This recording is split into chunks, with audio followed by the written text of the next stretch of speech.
आज आपण एका अशा प्रश्नावर बोलणार आहोत जो हजारो वर्षांपासून विचारवंतांना गोंधळात टाकत आला आहे. कोणता प्रश्न?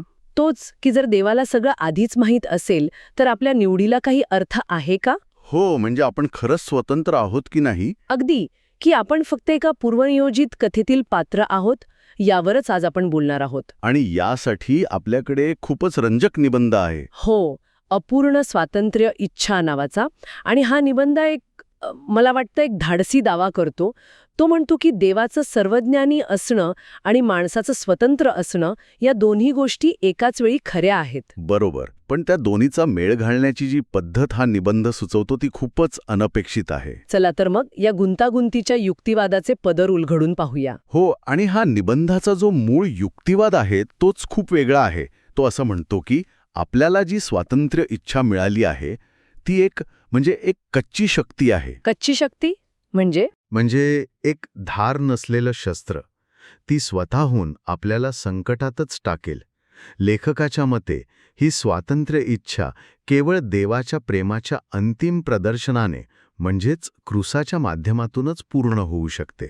ओके, म्हणजे निवड करण्याची क्षमता ही एक सुरुवात आहे, शेवट नाही. अगदी. ही विचारसरणीच या संपूर्ण चर्चेला एक नवी दिशा देते. ठीक आहे, पण इथे एक मोठा अडथळा आहे, नाही का? कोणता?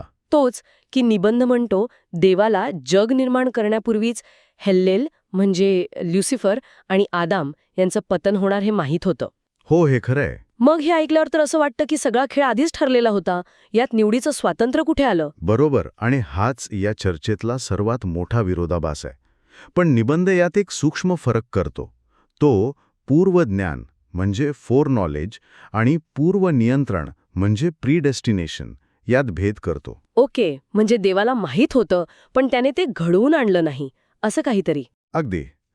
याला असं समजू शकतो की एक अत्यंत प्रगत हवामानशास्त्रज्ञ आहे ज्याला 100% खात्री आहे की उद्या वादळ येणार आहे.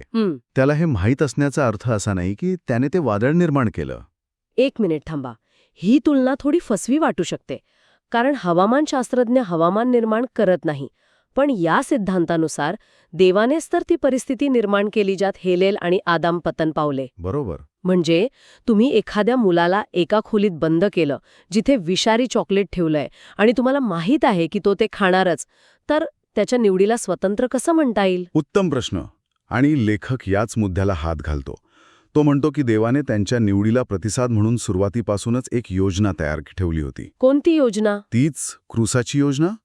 म्हणजे देवाची योजना ही त्यांच्या पतनावर अवलंबून नव्हती, तर त्यांच्या पतनाला उत्तर देण्यासाठी आधीच तयार होती. अच्छा. देवाने परिस्थिती निर्माण केली, पण त्या परिस्थितीत निवड करण्याची क्षमता त्या जीवांना दिली. आणि निबंधात यहुदा इस्करियोतचं जे उदाहरण आहे ते हा मुद्दा अधिक स्पष्ट करतं. हो, यहुदाचं उदाहरण. निबंध म्हणतो की देवाने त्याच्या निवडीचा वापर केला पण त्याला पाप करायला भाग पाडलं नाही. हे खूपच गुंतागुंतीचं आहे. म्हणजे येशूचा विश्वासघात होणार हे ठरलेलं होतं, पण तो यहुदाच करेल हे ठरलेलं नव्हतं. अगदी बरोबर. लेखकाचा मुद्दा असा आहे की देवाची योजना इतकी मोठी आणि व्यापक आहे की ती मानवी निवडींना स्वतःच्या हेतूसाठी वापरू शकते, त्यांना रद्द न करता. म्हणजे जर यहुदाने नकार दिला असता तर ती भूमिका दुसऱ्या कोणीतरी पार पाडली असती.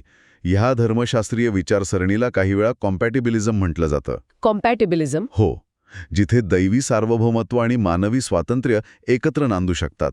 देवाची अंतिम योजना पूर्ण होते, पण ती कोणत्या मार्गाने आणि कोणामार्फत पूर्ण होते हे व्यक्तींच्या स्वतंत्र निवडीवर अवलंबून असतं. ठीक आहे, म्हणजे देवाला सगळं माहीत होतं पण त्याने हस्तक्षेप केला नाही आणि त्याच्या योजनेत आपल्या निवडी बसवण्याची क्षमता त्याच्याकडे आहे. पण इथे माझा मूळ प्रश्न पुन्हा येतो. जर आपली स्वातंत्र्य इच्छा आपल्याला पतनाकडेच नेणार असेल, जसं आदाम आणि हेलनच्या बाबतीत झालं, तर मग ही एक प्रकारची सेटअप टू फेल सिस्टम नाही का? बरोबर. यातून बाहेर पडण्याचा काही मार्ग निबंधात दिलाय का? हो, दिला आहे. आणि इथेच चर्चेचा रोख क्रूसाकडे वळतो. अच्छा. निबंधाच्या मते होय, प्रत्येक जीवाची स्वातंत्र्य इच्छा ही मुळात अपूर्ण आहे. अपूर्ण म्हणजे ती स्वभावतः स्वकेंद्रित आहे. तिला स्वतःच्या इच्छेशिवाय दुसरं काहीच दिसत नाही. लेखक म्हणतो की पुरेसा वेळ आणि संधी दिल्यास ही अपूर्ण इच्छा पापाकडेच घेऊन जाईल. का? कारण निखळ निस्वार्थ प्रेम निर्माण करण्याची क्षमता तिच्यात मूळतः नाही. आणि क्रूस या अपूर्ण इच्छेला पूर्ण करतो, असं लेखक म्हणतो. पण स्वातंत्र्य इच्छा पूर्ण होणं म्हणजे काय? तिचा शेवट होणं? नाही, शेवट होणं नाही, तर तिचं रूपांतरण करणं, तिला रिकॅलिब्रेट करणं असं म्हणू शकतो आपण. रिकॅलिब्रेट. हो.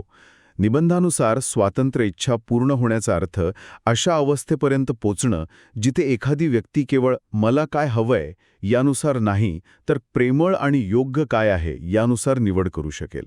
आणि या प्रेमाची अंतिम कसोटी? ही स्वतःच्या प्राणांची आहुती देण्याची तयारी. ही आज्ञापालनाची सर्वोच्च कृती आहे, जी देव अस्सल वचनबद्धता म्हणून ओळखतो. म्हणजे क्रूस एक आदर्श मॉडेल सादर करतो असं म्हणायचंय का? मॉडेलपेक्षाही अधिक. लेखकाच्या मते क्रूस केवळ एक उदाहरण नाही, तर ती एक दैवी शक्ती आहे. शक्ती. हो. जेव्हा एखादा जीव क्रूसावरील त्यागाकडे पाहतो, तेव्हा त्याला प्रेमाची खरी आणि सर्वोच्च अभिव्यक्ती दिसते. ते निस्वार्थ प्रेम समजल्यावर आणि स्वीकारल्यावर त्या व्यक्तीची स्वतःची इच्छा शुद्ध होऊ लागते. अच्छा, म्हणजे तिची दिशा बदलते. अगदी. ती स्वार्थाकडून निस्वार्थीपणाकडे वळते. ती केवळ काहीही करण्याची मोकळीक राहत नाही, तर योग्य ते करण्याची खरी इच्छा बनते. हे सगळं ऐकून असं वाटतंय की हे आपल्या प्रयत्नांनी शक्य नाही आणि इथेच कृपा म्हणजे ग्रेस या संकल्पनेचा प्रवेश होतो, बरोबर? बरोबर. कृपा ही या संपूर्ण समीकरणातली सर्वात महत्वाची गोष्ट आहे. निबंधात म्हटलंय की आपण मोहांवर मात करू शकतो, पण केवळ देवाच्या कृपेने. हो. या स्रोतानुसार देव प्रत्येक जीवाला मोहाचा सामना करण्यासाठी आवश्यक असलेली शक्ती किंवा कृपा देतो. तो हेही सुनिश्चित करतो की परीक्षा कधीही आपल्या क्षमतेच्या पलीकडे जाणार नाही. पण आणि हा पण खूप महत्वाचा आहे, ती कृपा स्वीकारायची की नाकारायची याचं स्वातंत्र्य त्या जीवाला नेहमीच असतं. म्हणजे कृपा ही एक देव केलेली भेट आहे, जबरदस्ती नाही. अगदी. जबरदस्तीने लादलेली गोष्ट नाही. एक मिनिट थांबा. जर असं असेल तर याचा अर्थ निर्णायक कृती पाप करणंही नाही, तर ते टाळण्यासाठी देव केलेली मदत नाकरणंही आहे. कारली म्हणून तो दोषी आहे. हे तर खूपच वेगळं आहे. आणि हेच या निबंधाला इतकं मूलगामी बनवतं.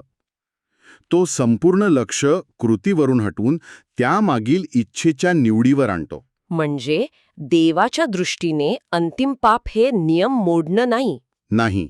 लेखकाच्या मते ते नियम पाळण्यासाठी देव केलेलं प्रेम आणि मदत नाकारणं आहे. म्हणूनच क्रूसावर देवाच्या प्रेमाचं अंतिम प्रदर्शन झाल्यानंतरही सैतानासारखी जीव ती कृपा नाकारतच राहतात. त्यांची समस्या अज्ञानाची नाहीये, तर इच्छेची आहे. त्यांना ती मदत, ते प्रेम नकोच आहे, कारण ते स्वीकारल्यास त्यांना स्वतःच्या इच्छेचा त्याग करावा लागेल. आणि ही मदत नाकारण्यामागे, हा नकार देण्यामागे जी भावना आहे ती म्हणजे गर्व. मला वाटतं निबंध याच धोक्याबद्दल पुढे बोलतो. होय, गर्व, प्राईड. आणि त्यासाठी हेलेनची कथा वापरली आहे. हो. निबंध याला कृपेच्या अगदी विरुद्ध शक्ती मानतो. हेलेनची कथा हेच स्पष्ट करते.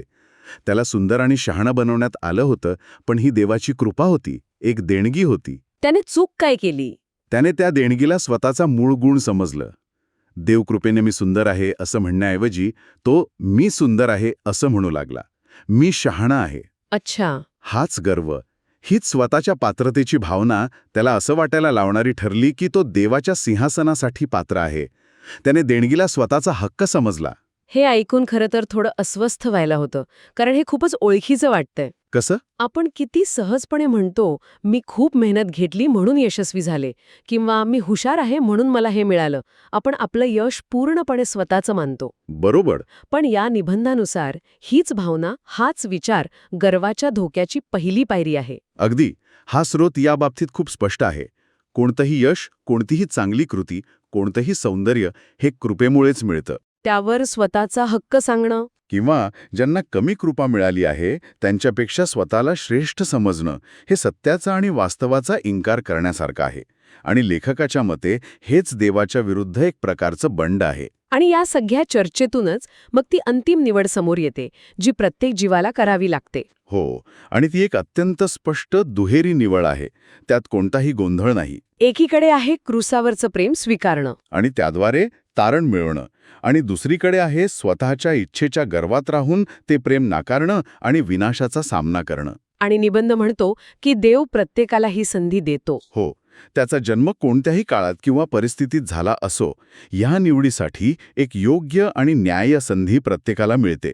त्यामुळे अंतिम न्यायाच्या वेळी कोणीही आपल्या परिस्थितीला दोष देऊ शकणार नाही. प्रत्येकाला केवळ आणि केवळ त्याच्या अंतिम निवडीसाठी जबाबदार धरलं जाईल. बरोबर. नंतर जे चित्र उभं राहतं ते खूपच गुंतागुंतीचं पण सुस्पष्ट आहे. देवाचं परिपूर्ण ज्ञान आणि मानवाची खरी जबाबदारी या दोन्ही गोष्टी एकत्र अस्तित्वात आहेत. हो. स्वातंत्र्य इच्छा म्हणजे काहीही करण्याची अमर्याद क्षमता नाही, तर ती दैवी कृपा, दैवी प्रेम स्वीकारण्याची किंवा नाकारण्याची क्षमता आहे. हीच खरी निवड आहे. अगदी बरोबर. आणि हीच निवड शेवटी जीवाचं भवितव्य ठरवते. क्रूस स्वातंत्र्य इच्छा पुसून टाकत नाही. तर उलट जे त्याचा अर्थ स्वीकारण्याची निवड करतात त्यांच्यासाठी तो ती इच्छा परिपूर्ण करतो. तो तिला योग्य दिशा देतो, तिला स्वार्थाकडून प्रेमाकडे वळवतो. ही चर्चा खूपच आकर्षक होती आणि या निबंधाने अनेक गुंते सोडवले. पण जाता जाता एक प्रश्न मनात घर करून राहतो. कोणता? हा प्रश्न हा निबंध स्वतःच अप्रत्यक्षपणे उपस्थित करतो.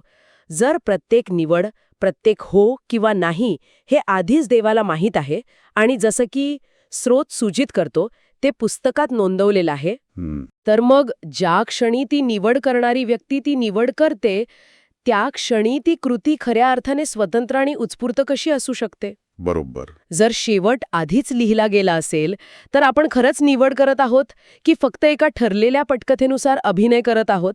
हा एक असा प्रश्न आहे जो आपल्याला विचार करायला लावतो.